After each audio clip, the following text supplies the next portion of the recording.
Hello, welcome to Knitting on the Farm podcast, episode 22. Today is Monday the 3rd of May 2021. It's a bank holiday here in the UK, and in good old British style it is wet and it's windy, so I don't think a lot of people will be enjoying their bank holiday outside, especially where I'm living at the moment anyway. You can find me on Instagram as Knitting on the Farm with all the underscores.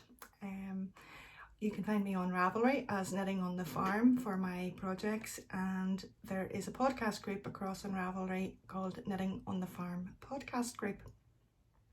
If you wanted to contact me directly, there's an email address for the podcast also, and it's called knittingonthefarm@gmail.com. Okay, just across on Ravelry, then there are the two make-alongs going on. I'm not going to go into details about them just today because I haven't recorded for a wee while and there's a few things I want to chat about. But they are across, one is the spring fun make-along and the other one is the gifting through the year make-along, and there's lots of lovely things across there, so go check them out. And we're in the next quarter now for drawing a prize for the spring, or for the gifting through the year make-along, sorry. Okay, let's get started then. I do have some finished things. I have some things I'm working on. I want to talk a wee bit about knitting plans, not very much from Postie, and I have some let's share a couple of podcasts I would like to share with you that you can go and enjoy. Okay, so let's start then with our finished things. The first thing that I have finished is my Trinity Kyle by iRock Knits. This I had shared with you I think the last time, and was maybe halfway through, but now I have it complete, and this is it. I just want to show you where the front is because I haven't put a little handmade label on it. So this is part of a set then from iRock Knits. It has the cowl, the mittens and the hat, and I thought I would start with the cowl and get used to the colour work. So I learned some new things in this. I did a 2-colour cast on and cast off, and then obviously there was the colour work. I've done some colour work before, so it wasn't too bad, and I think I've done it okay. You can tell me what you think. That is the floats on the inside. So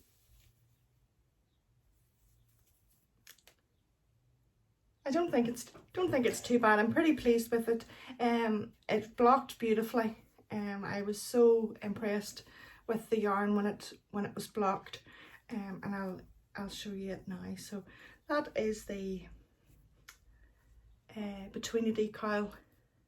What I will say is I will definitely do the hat in the colour work. There's no doubt about that. The mittens, I'm not so sure because there are quite a lot of floats, and in the mittens, if you remember that I knit at Christmas, there wasn't nearly as many, and if you're wearing you know, a ring, even my wedding band, you can find it catches. So I think for the mittens I might just do the colour work on the cuff and maybe do something on the tip of the mitten, or just introduce the colour into the thumb, maybe do opposite coloured thumbs or something like that. But I have decided I definitely won't do the colour work in the mittens, albeit that they're absolutely beautiful.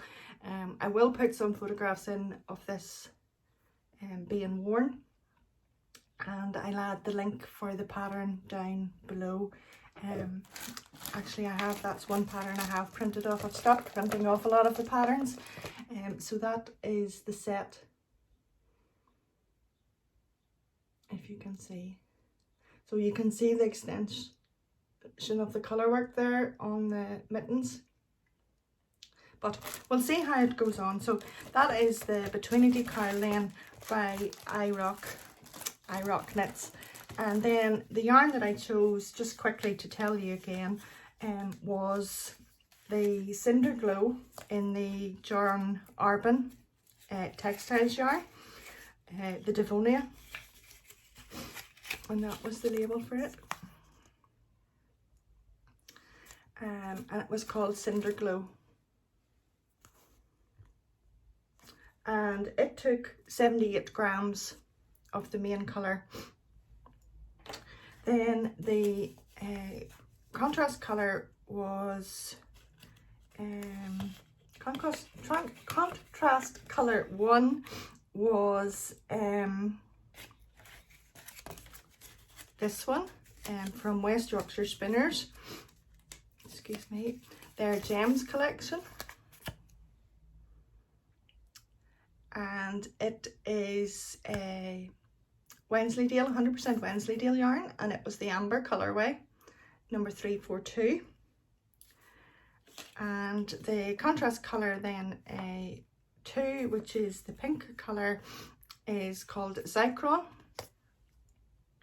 again from the Gems range, and it was colour 253. So I'll show you how much. For the orange, it took 25 grams of this one, and for the pink, which is the Zycron, it took 27 grams. So you can see there's quite a bit of the contrasts left, and then that's what I had left of the Cinder Glow. Yeah, so I really like that yarn. I enjoyed knitting with it, and I'm looking forward to casting on the hat next. I just didn't go straight away into it, so I didn't, but I have everything still in my bag, and I will just keep it there, and I will cast the hat on someday when I just take the notion. The next things then that I have finished, I don't think you have seen these before. Well, maybe one of them you have, the flossy socks, I think you did see before. As you can see, I'm not terribly organised. These are the flossy socks. Excuse me, I've got the sniffles with the wool. This is a pattern by, you can see I have two. This is a pattern by Jules of So Sweet Violet, and it is knit toe up. This yarn was from the Cozy Knitter, and I can't say enough about the enjoyment I had knitting with it. It's absolutely beautiful, and if you could feel it, it is so soft. And the stripes are just meticulous. No spotches of colour. Matched really well. I really enjoyed it as a self-striping yarn. If you can see the two socks. Let's see if I can show them properly. Sorry. You can see that they match really well. It was a 85 gram for the stripes and a 30 gram mini in the mustard or the beigey coloured yarn, and out of it I used 71 grams of the main colour of this one, and I used 12 grams of the contrast colour. Now I did check, and yeah, the Cozy Knitter still down some yarn. It's just so expensive to bring it across. It isn't one of the cheapest yarns to buy, but it's absolutely beautiful. That was the ball band. I bought it from a D-stash. It's the Cozy Knitter. It was their Luxe Base, which is 80% superwash merino, 10% cashmere and 10% nylon. So obviously that's why it's so soft and luxurious. And it was a total of 115 grams. I love the pattern. Jules's patterns, I've knit a few of them, and they're really nice, very well written. Just her beanie toe. I think this was the Go Day heel, maybe she called. What I really liked was if you can see the pattern just worked on up into the cuff, which was really nice. I think the cuff, it said to do 4 repeats, and I think I did 3, just because I had knit the socks slightly longer. So that was, I think it's a 12-row cuff maybe. Yeah, I think it was 12.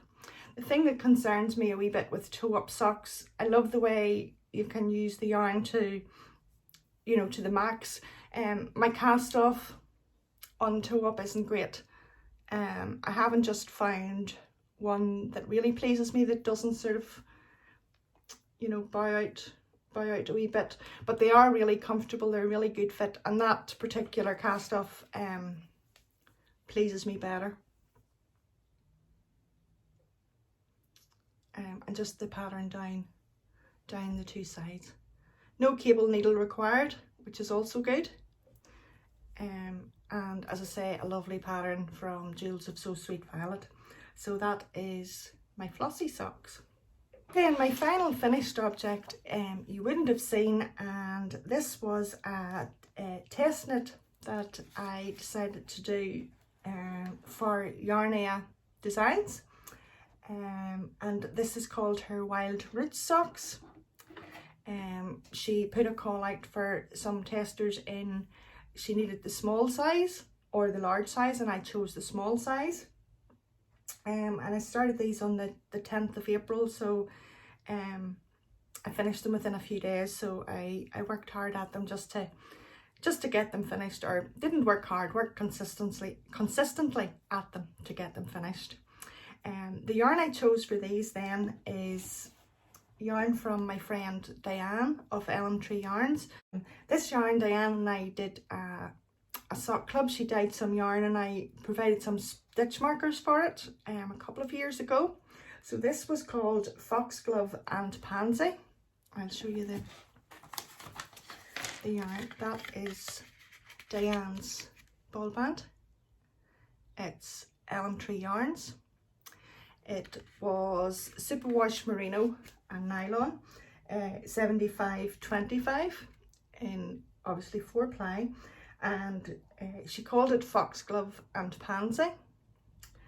And there was 425 meters in the main skein and 20 grams in the mini.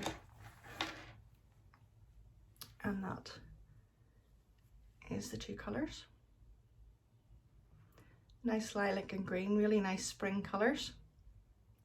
And the pale blue was lovely. So this is the Wild Roots socks. The pattern has since been released and is available to purchase across on Ravelry.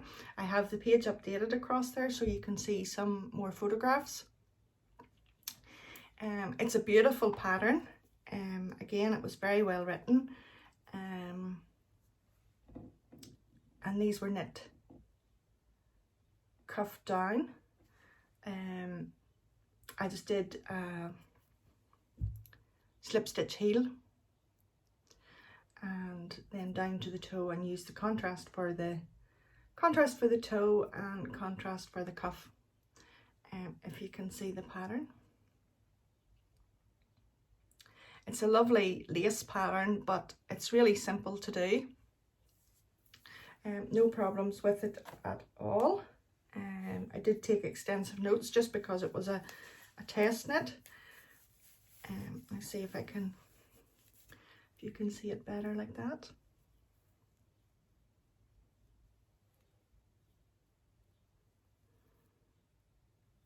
So really, really, really nice. I enjoyed it. Everything I knit just as per pattern, and had no problems at all. And it would be definitely well worth a buy. It's a nice spring light pattern sock, and you might as well treat yourself. So that was Yarnia Designs. She's called Hannah Notwell, and for those I did a 15 row cuff. I had been doing 20 rows and I felt it maybe was a bit much. I think a 15 row cuff and putting the extra length into the actual leg rather than the cuff is working better. So the cuff was a 15 row cuff. The leg I did 48 rows because they're just a spring sock. The heel and the gusset was just the normal heel flap and gusset, and then the foot I did 48 rows from the gusset decrease here to the heel, and or to the toe rather, and then just the toe as per the pattern. I think the toe in this pattern, actually you didn't go down to, most of the patterns I've knit you've went down to 8 stitches, but you didn't go down just as low as that, and that works well too. Yeah, that is my Wildroot socks from Yarnia Designs. Okay, that's all my finished things. So we shall move on then to items that I'm working on. Okay, these socks then are my mix. I wanted to try different things from different patterns that I've knit, put them all into one pattern and knit it up. Not for any reason other than to get the sock that I wanted. It won't be what I'll be calling my own pattern or anything like that. But this is what I have been doing. I am knitting from the toe up. I started off with the Turkish cast on and have done a wedge toe. I'm knitting these 72 stitches, so I cast on 16 stitches on each needle, which is 32 stitches, and I went up to a 72 stitch count. Then I started on the pattern. I can't remember where I seen this pattern, and I'm not quite sure whether I should put it down below or not. I'll try and see if I can remember where I picked it up. If it's free, I'll send the link across, or if it's a particular pattern, I'll link to it. It's an 8 row pattern repeat. Then I came across to the heel. The heel is definitely from one of Jules's So Sweet Violet's patterns. It's from the navel sock pattern, which you'll have heard me use an awful lot. It doesn't look very good on there, but it is a really good fitting heel. And then I've started to come up the leg. Yeah, it's taken a wee while, but I am enjoying it. It's a simple pattern, and it's easy to remember, and it actually makes quite good zoom knitting. That's the heel, which seems to be a good fitting heel. The yarn I'm using then is from Sherry Harris. It's from the Life of Birds Sock Club that I had left from last year. It's actually the August colorway. That's the yarn, and that was the ball band from it. It is sock weight yarn, 400 grams per main skein, 400 meters per 100 grams in the main skein, and 80 meters per 20 grams in the contrast. 75% superwash, 25% nylon. So yeah, it's lovely yarn. I think that's quite nice, masculine masculine colour. I have another item on the needles which you'll think doolally. I don't know why I started these in April and May, but I did. And these are the candy cane socks by Shutter Monkey Designs, Amanda. And I had this pattern from last year, and I was feeling a bit sorry for myself last week rather, and I was looking through my yarn and I had the lovely Robin colourway.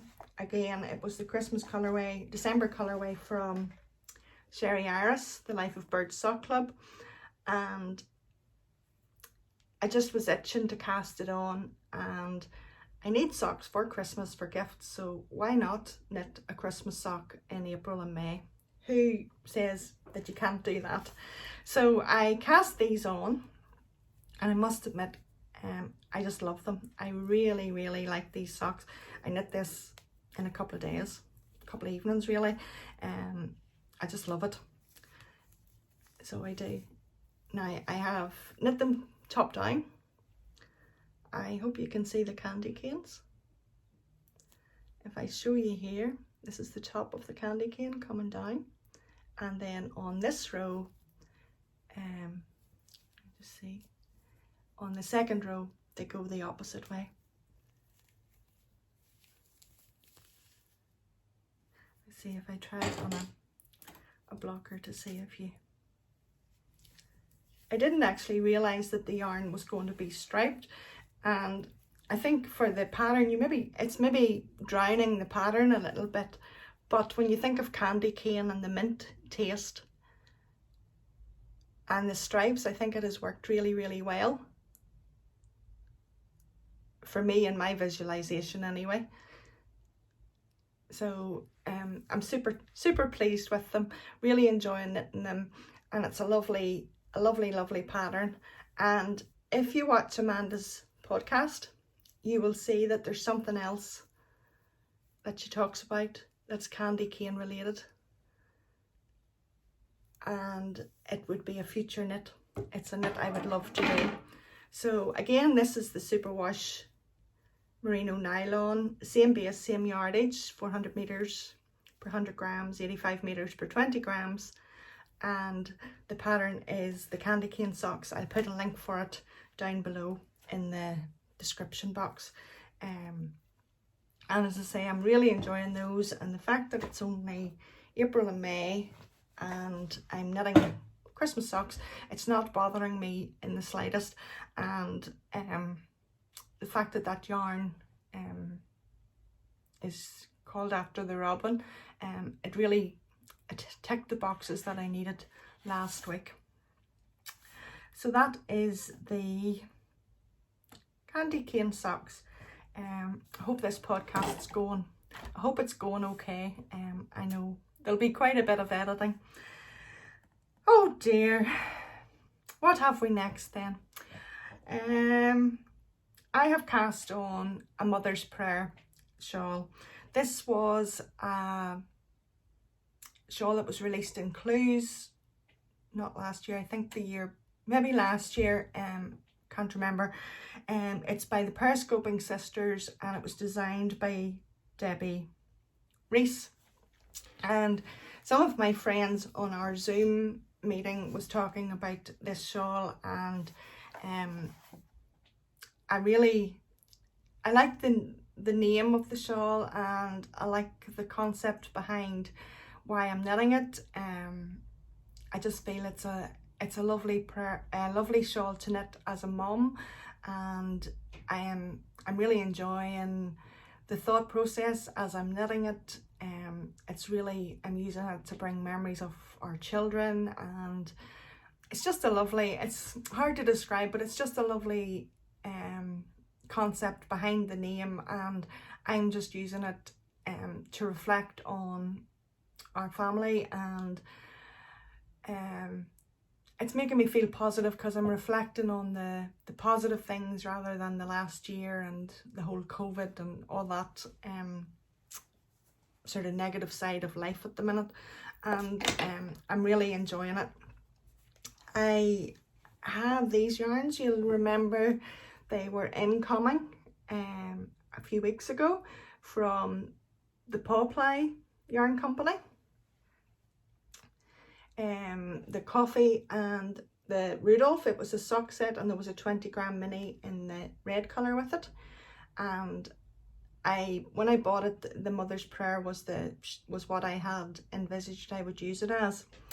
My friend Ruth, I was talking about it and wondering what way I would knit up and things, and she said, have you tried the Stephen West Cheat Swatch, and you'll see what way it knits up.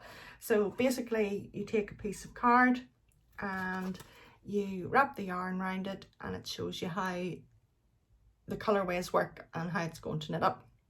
This was a really good idea because initially I was going to start the shawl. It's a garter tab knit from, I suppose you would say, the top down. So you're starting off with a minimal number of stitches and working down to the widest part.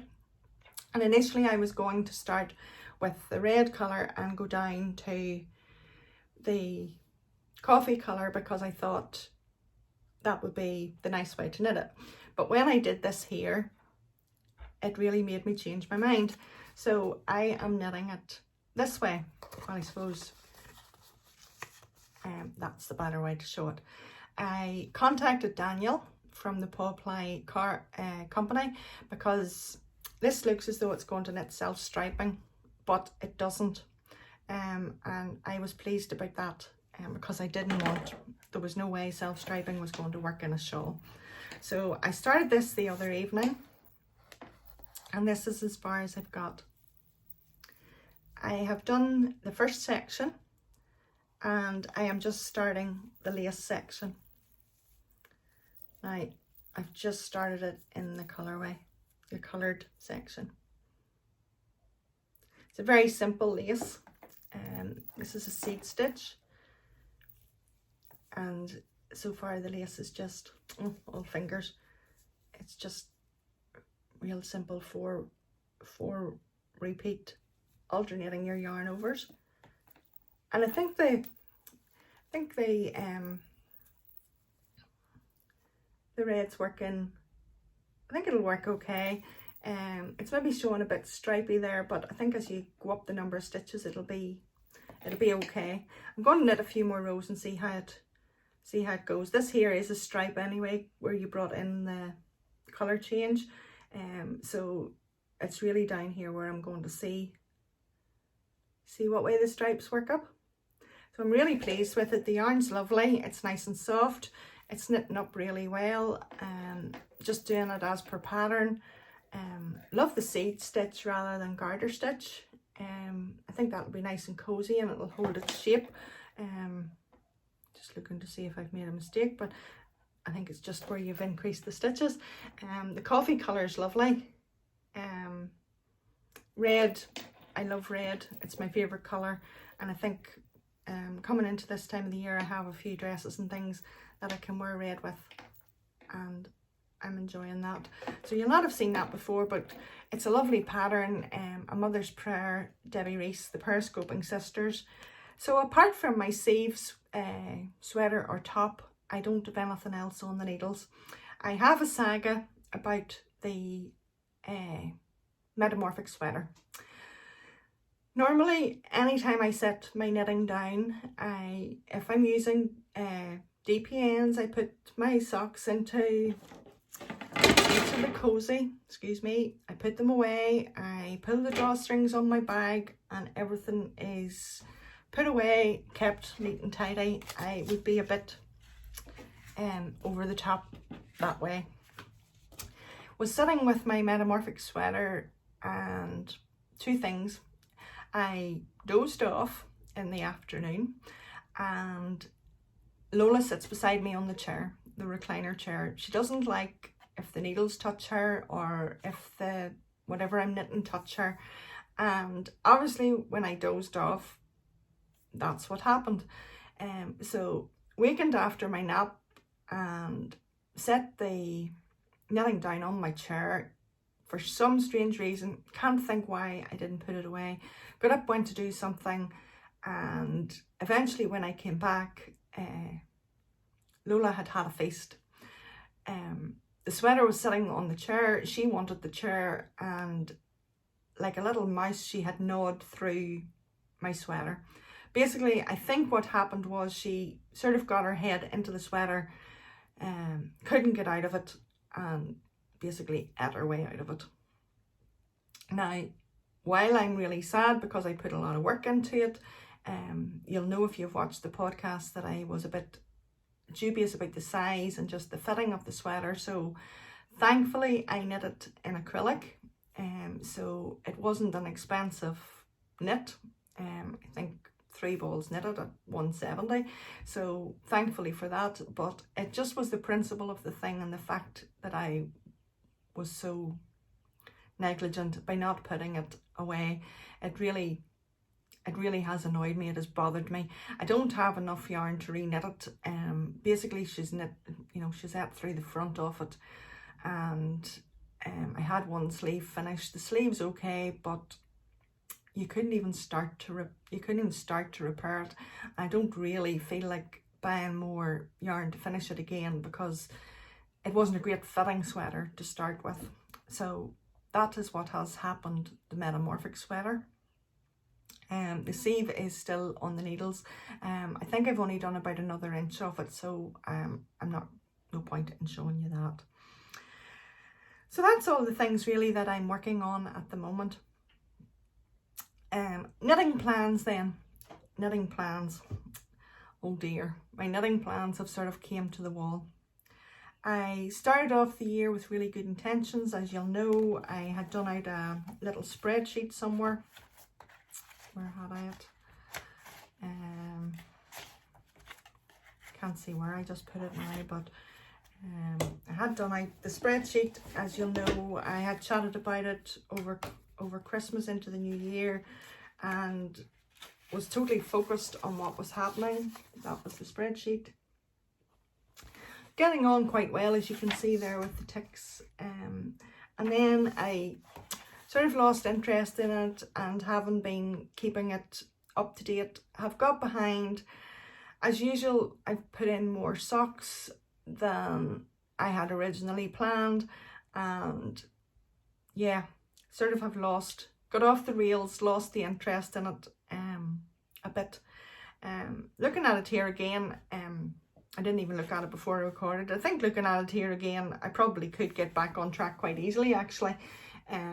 But at the moment, I haven't really had any knitting plans.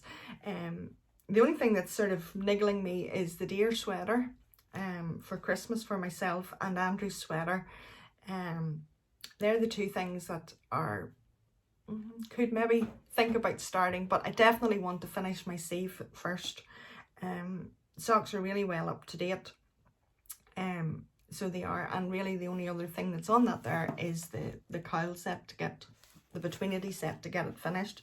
So I suppose despite I've stuck in a few extra pairs of socks here and there and things, I probably still could keep on the track, but at the moment I don't have any plans to sort of go off here and cast something on. Is anybody else like that? Do pop a note in down below if you're sort of feeling the middle of the year sort of blues and not quite having the urge to cast something on, but yet something needs to be on the needles to keep you occupied. Okay, so what has Postie brought? This month I have got the April sock club from Craft House Magic from Ellie, and it was based around the film The Goonies, and this is the colourway. I chose the Stellina base this month, if you can see the sparkles. Yeah, and it is the usual 400 meters per 100 grams, 80 meters per 20 grams. It's the 75% superwash merino, 20% nylon and 5% stellina. It's a lovely colour, lovely colourway. To me, I could see this even being a Christmas colourway if you're not interested in the very strong traditional Christmas greens. You can see the nice sort of rustic colours coming through in like a farmhouse type farmhouse type kitchen. But I don't have any plans just with what I'm going to use it for as yet, because I have put the Mother's Prayer shawl on that I hadn't really thought about earlier on in the year, so I'm not sure what I'll use this for, whether with the sparkle for socks or maybe a one skein shawl. I'm not quite sure. We'll see. I'll put it into my basket of lovely goodies, and it can sit there for a wee while to get some inspiration. So that is Postie. All that remains then for me to do is I want to share a little bit of love, as I have started to do, and it's where I share maybe a pattern or a podcast or something that I think you might enjoy. And this week I wanted to share a podcast that has just started. I think 2 episodes have been uploaded, and another one that I'm sure lots of people know about. So Amanda from Littlelikacyarn, I think that's how you say it, started the podcast a couple of weeks ago, and Amanda has been knitting for a very long time. She said I think she's been knitting for over 30 years, and then really got back into knitting last year with COVID, when she was working from home and had some more time to get back into the craft again. So do pop across and like and subscribe to Amanda's YouTube channel if you enjoy it. She would really appreciate the support, and it's really nice if you put a podcast up just to get a like or a comment. So it would be great to encourage Amanda.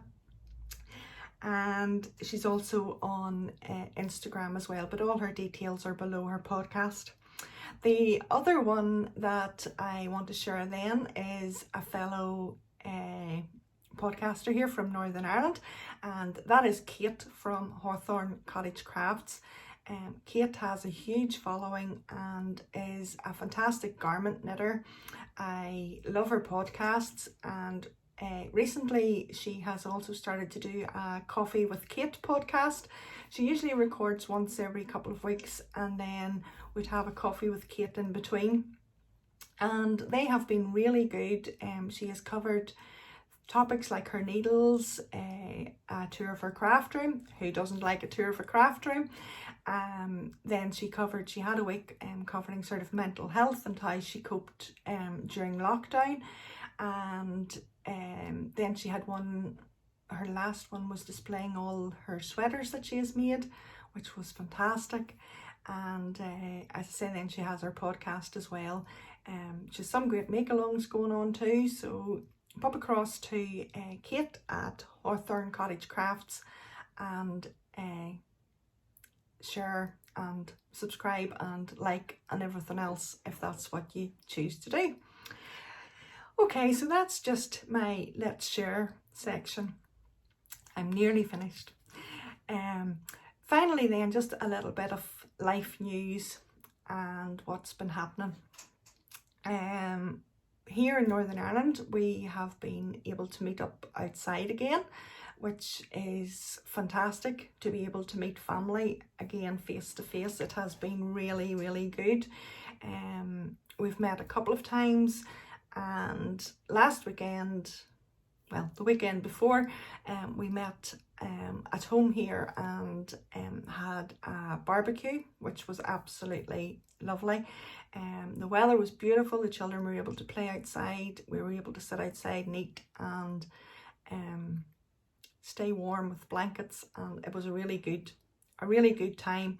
And we'd also met before in a park as well, and our son had been down too. So all in all, it has been really good. I must admit, I wasn't prepared for maybe the anxiety that I felt after we met.